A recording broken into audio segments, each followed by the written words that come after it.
RJD के द्वारा आज संवाद कार्यक्रम किया गया और एक आपके जो आरजेडी के नेता हैं उनके द्वारा सिर्फ एक ही जात ब्राह्मणों पर टारगेट किया गया, क्या मामला है? नहीं, किसी जात पर टारगेटेड नहीं है। जो इस देश में आज संविधान खतरे में है, जो भारतीय जनता पार्टी आरएसएस के लोगों ने संविधान को जो है खत्म करना चाहता है और मनुवादी व्यवस्था को कायम करना चाहता है, उस पर आधारित जो है अपने बातों को रखने का काम किया है। और हम लोग राष्ट्रीय जनता दल और आदरणीय तेजस्वी यादव जी का आह्वान है कि भी सभी जात धर्मों को मिलाकर हमको बिहार को जो है आगे बढ़ाना है, बिहार का विकास करना है, देश को जो है आगे ले जाना है। जो विगत 2014 के बाद जो छल प्रपंच के साथ भारतीय जनता पार्टी आरएसएस के लोगों ने जो दिग्भ्रमित करने का काम किया है, धर्म के नाम पर वोट लेने का काम किया है, लोगों के साथ छलावा करने का काम किया है, उससे बचाव के लिए यह निर्णय हम लोगों का लिया गया है। इसमें कोई जो है अतिशुक्ति नहीं है कि हमारा साफ साफ है कि हम सबों को साथ साथ लेकर चलेंगे। सब कोई अपने अपने धर्म का पालन करे, हमें किसी से कोई गुरेज नहीं है, लेकिन किसी के धर्म पर यदि कोई आक्षेप लगाएगा तो कतई बर्दाश्त नहीं किया जाएगा। इसलिए कि यह भारतवर्ष सर्वधर्म संपन्न है। यहाँ जो है सबों का हक और अधिकार है। किसी के हक को लूटा जाएगा, किसी को अपमानित किया जाएगा तो भारतीय जनता पार्टी और आरएसएस जिस तरह से लोगों को अपमानित जात के नाम पर, धर्म के नाम पर बांटना चाहता है, वह कतई आदरणीय तेजस्वी यादव जी नहीं होने देंगे। इसी पर आज संवाद सम्मेलन हम लोगों का था। क्या लगता है जिस तरह से विवादित बयान चल रहा है, अभी राजद के जो नेता हैं चंद्रशेखर, वो कहते हैं कि जो हमारे न्योता देने वाले वो कौन होते हैं? राम मंदिर को लेकर कैसे देखती है राजद परिवार? नहीं, स्वाभाविक तौर पर राम सब के हैं तो भारतीय जनता पार्टी के कार्यकर्ता न्योता क्यों देंगे? क्या उनके जो है भारतीय जनता पार्टी के लोगों के जो है बेटी बहू का शादी ब्याह है, बहन के शादी ब्याह है, जो वो न्योता देते बोल रहे हैं कमल फूल का झंडा लेकर।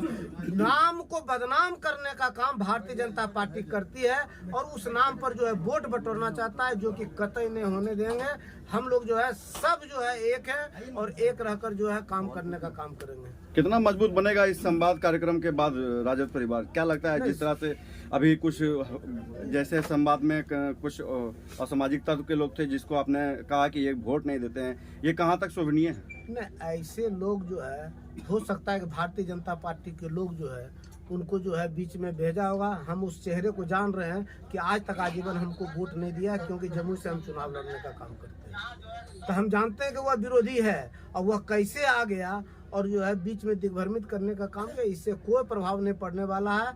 राष्ट्रीय जनता दल के कार्यकर्ता, राष्ट्रीय जनता दल के नेता सभी जो है एक हैं और मजबूती के साथ जो है 2024 में शिकस्त देने का काम करेंगे। राजनीति का एक सवाल है, अभी हाल ही में अभी कुछ दिन पहले भी मीसा भारती का भी नाम आ रहा है लैंड फॉर जॉब में। ये तो सर्वविदित है कि जो गरीबों का आवाज उठाएगा तो उन लोगों का जो है नाम घसीटा जाएगा। जब 14 साल के नौजवान तेजस्वी यादव जी का नाम घसीटा जा रहा है, परिवार के किस व्यक्ति का नाम नहीं जो है साजिश के तहत घसीटने का काम कर रहा है? लालू यादव कोई अपराध किए हैं क्या, कोई अन्याय किए हैं क्या? लेकिन जब गरीब का आवाज बुलंद कीजिएगा तो आपको सलाखों के पीछे जाना है और हंसते हंसते हम लोग सलाखों के पीछे जाने के लिए तैयार हैं। क्या यह दिन आपको याद है? आप भारतीय जनता पार्टी के लोगों से पूछने का काम करेंगे कि शरद पवार जी जिन पर जो है अरबों अरबों का घोटाला था, आज वह जो है दूध के धोए हो गए। बंगाल में जो है जो लोग जो है जिसका हल्ला करने का काम करते थे वह दूध के धोए हो गए। पनामा घोटाले के लोग जो मध्य प्रदेश में थे वह दूध के धोए हो गए।